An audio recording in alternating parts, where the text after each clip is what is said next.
Today on OC News. A massive fire destroys a historic hangar in Tustin. CSU faculty rally outside the Chancellor's office amidst ongoing negotiations. And one man combines two things that usually don't go together, faith and the sneaker business. This and more coming up on OC News.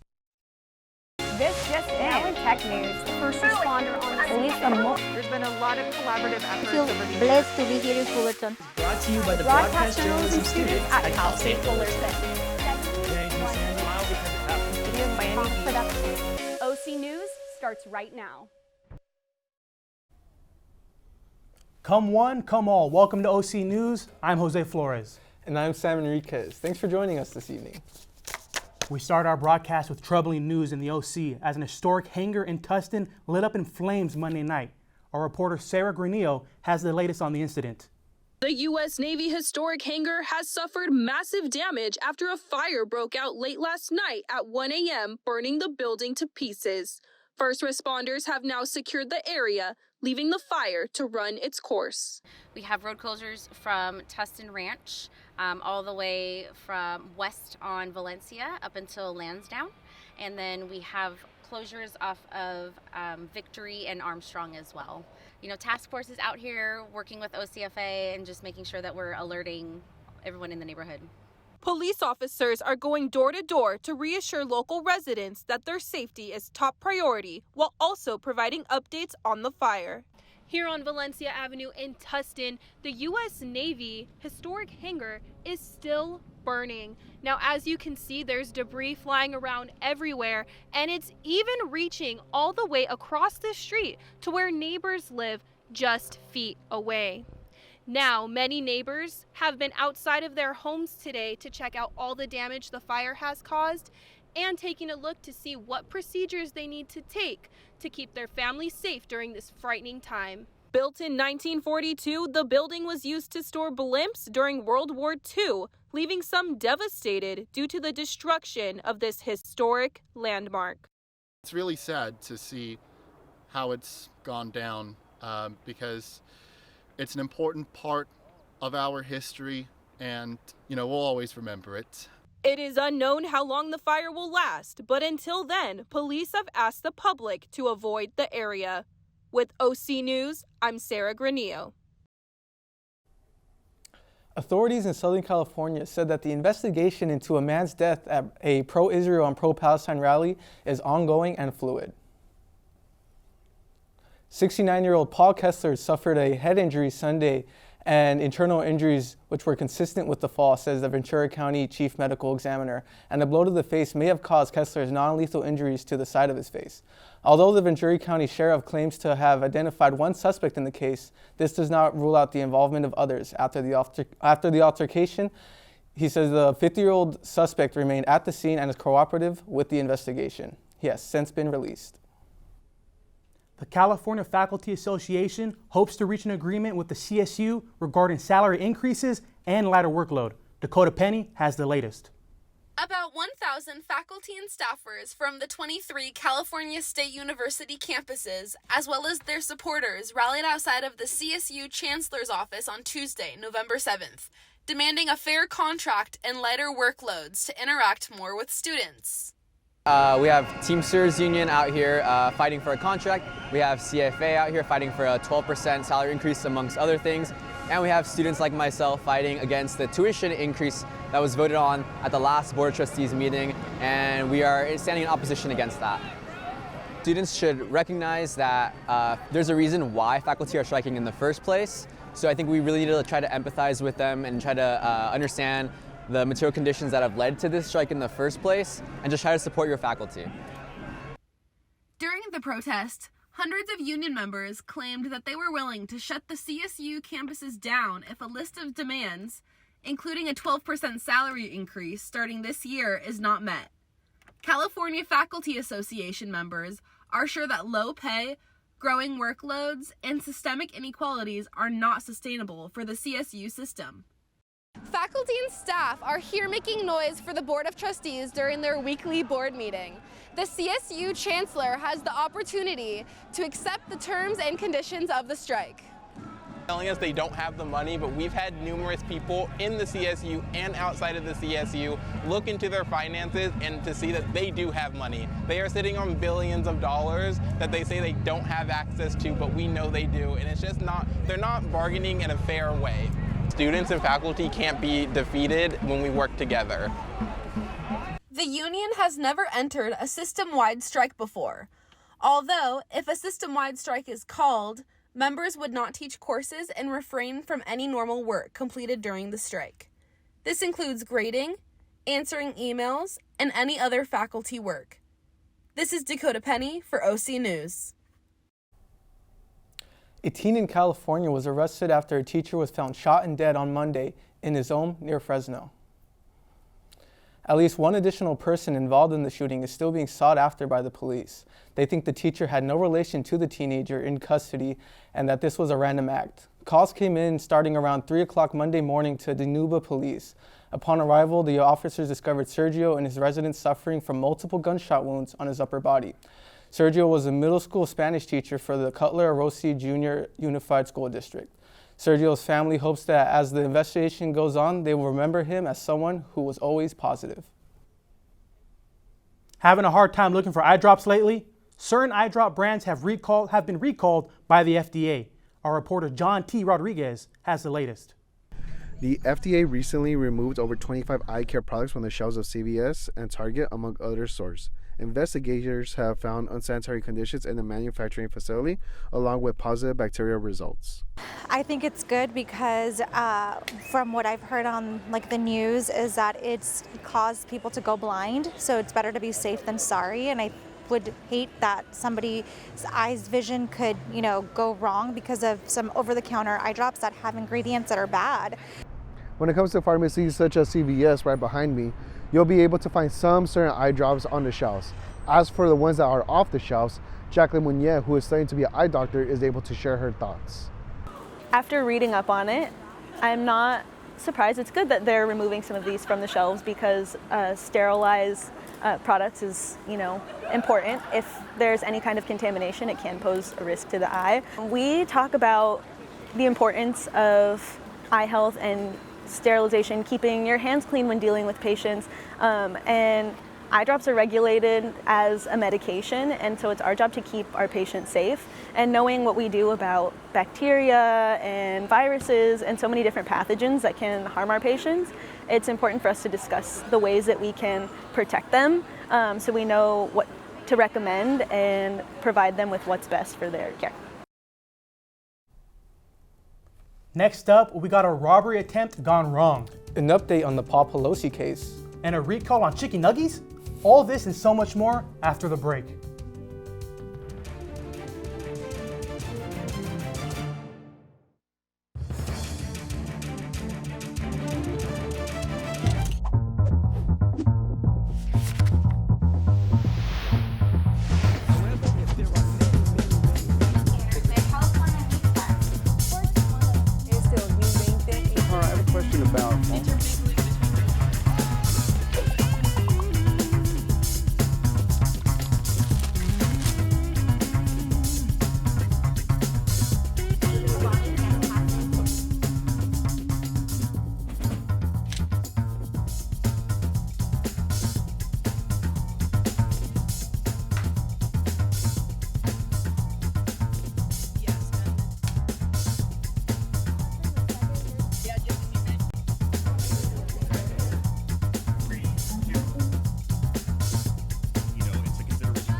With Indigenous Peoples Heritage Month finally here, I decided to check out one of the events here on the CSUF campus.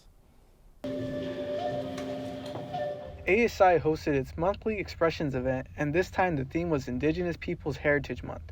I spoke to staff on what the event does for students. So this month is Indigenous Peoples Month, so it's giving them time to reflect on the land that we're on, or their family history and their lineage, where does their family come from? Because it doesn't have to just be about indigenous peoples to the United States, but there's indigenous peoples all over the world. I also spoke with a graduate assistant on how this event helps with inclusivity here at CSUF. One of our values is like DEI, and inclusivity is like a big one because we want to be inclusive of like everyone's like heritage, everyone's culture, and keep learning about it as well. So that's why I think this event in particular is great, because we're like giving like that space. So I decided to take part in the expression event here at the pub. My family has lineage of the Yaqui people in Mexico, and for them, the deer is a symbol of goodness, which is what I drew here. The event is not just a way for students to reflect on their heritage, but also a time just to unwind. But I think as students, it's not just like the event itself, like talking about it and reflecting on topic, but also it's an opportunity to de-stress too. ASI will be back with another expressions event next month celebrating universal human rights. Art supplies will again be provided, and students can even participate in some open mic. This has been Sam Enriquez from OC News, signing off. A convenience store in Oakland had their ATM machine nearly stolen with excavating equipment. Would-be thieves attempted to steal an ATM from an AM/PM store in Oakland on Monday morning using a backhoe. Surveillance video shows the backhoe being used to ram into the bulletproof glass of the store as a white pickup truck backed into the entrance. The individuals then attempted to connect a chain to the ATM, but that was too short. Once they heard sirens, they fled the scene, leaving the backhoe behind. Owner of the store, Ali Abdullah, says they caused at least $70,000 worth of damages, but fortunately, the clerk that was working that time was okay. Yikes, I'm just happy that the clerk was okay, but the jury is finally set for the attempted murder of Paul Pelosi. Earlier this year, Representative Nancy Pelosi's husband, Paul Pelosi, was attacked in their San Francisco home with a hammer, sending him to the hospital with a fractured skull. The jury has now been selected for the federal trial that is expected to take place on Thursday. The United States District Courthouse of San Francisco chose 12 men and 3 women from a pool of over 100 jurors. The jurors will be weighing evidence on 2 federal charges against David DePape. Red Crescent organizations around the world are rallying support for Palestine in the conflict with Israel. Palestine Red Crescent teams have already received 93 trucks from humanitarian aid from the Egyptian Red Crescent. These 93 trucks contain food, water, and medical supplies. The humanitarian Red Crescent trucks met at the Rafah crossing on Monday. The number of received trucks so far has reached 565, but fuel has not been allowed to enter yet. Coming up, a local sneaker store with a new approach to selling shoes. And what's going on with those Tyson Nuggets? And I got a recap on the Chargers' win over the Jets. Don't go anywhere. We'll be right back.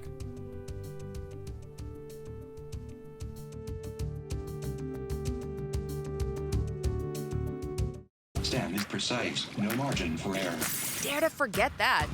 Dare to have fun with it. Get weird with it. Dare to send those old STEM theories flying past the neighbor's house into outer space.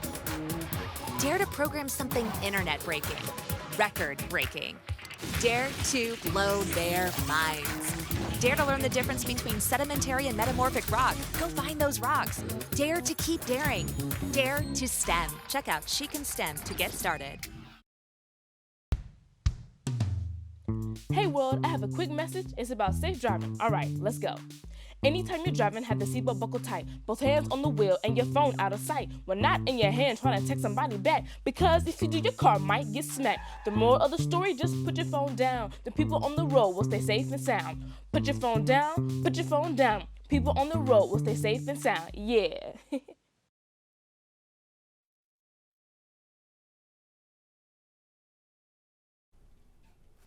The world of sports is in full effect with NFL, NBA, and the Champions League. We head over to Elian Escalante for the latest in sports. Take it away, Elian.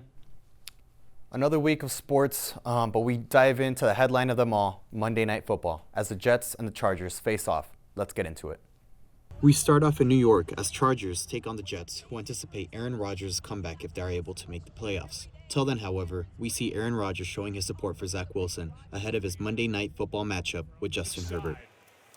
Thomas Morstead has had, in some ways, his best year at 37 years old. Drives Darius Davis. Despite all the support from Jets fans, the Chargers hit the ground running, literally, as Darius Davis takes the punt for Los Angeles and weaves his way 87 yards for the score, just 2 minutes into the game. 7-0 Chargers. Touchdown for the rookie. Still in the first quarter, after a slow start, things got worse for the Jets as defensive end Nick Bosa strips Zach Wilson of the ball and recovers it for the Chargers. And it's recovered by Bosa. Shortly after, running back Austin Eckler bounces it outside for the 1-yard score off the fumble. 14-0 Chargers. And the Chargers add to their lead.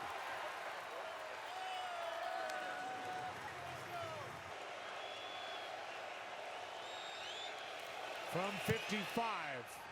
To end the half, the Chargers found themselves in a position to add on to their lead, which they did as Chargers kicker Cameron Dicker scores a 55-yard field goal.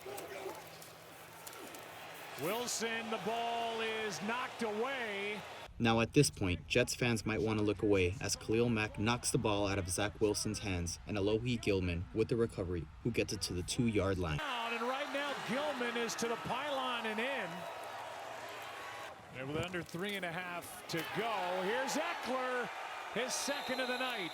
Shortly after, Austin Eckler punches it for another Chargers score, making it 27-6 Chargers.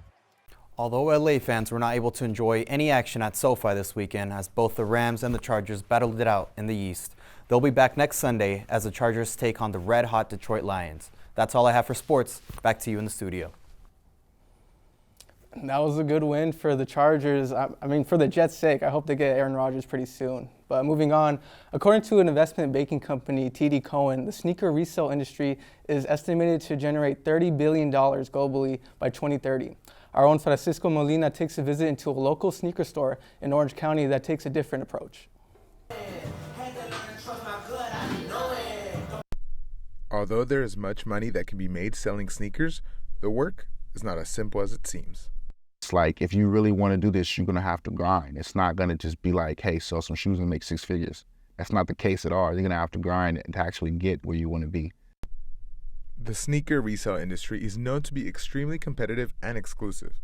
Founder of Holy Ground, Andrew Aguilar, has taken on a different approach, one that each of his employees knows is vital for business. We never judge. We treat them with the utmost respect, just for everyone, you know, holding ourselves to a standard and not holding our standard over anyone else's head, you know, if that makes sense. So one of those things where it's just like, we love everyone. It doesn't matter who you are, shape, form, color, anything. The sneaker industry is known to be very selfish, but Andrew has made it his top priority to make sure that Holy Ground Brea incorporates his family and his faith. You know, for us, we really like to pour into our teams because just me learning through life, that's probably the best way to retain people is know that, you know, show that you care for them, show that you care for the business, and that you're trying your best to just build both worlds together. The name Holy Ground is inspired by Andrew's Christian faith. We're going to try and put our best foot forward to resemble Christ, whether if you're a believer, not a believer, a skeptic, doesn't matter. Like, we accept everyone as they are and just kind of go from there. Arnold Schwarzenegger received an award for his stance on anti-Semitism. Monday night, the Holocaust Museum of Los Angeles awarded Arnold Schwarzenegger with the Award of Courage.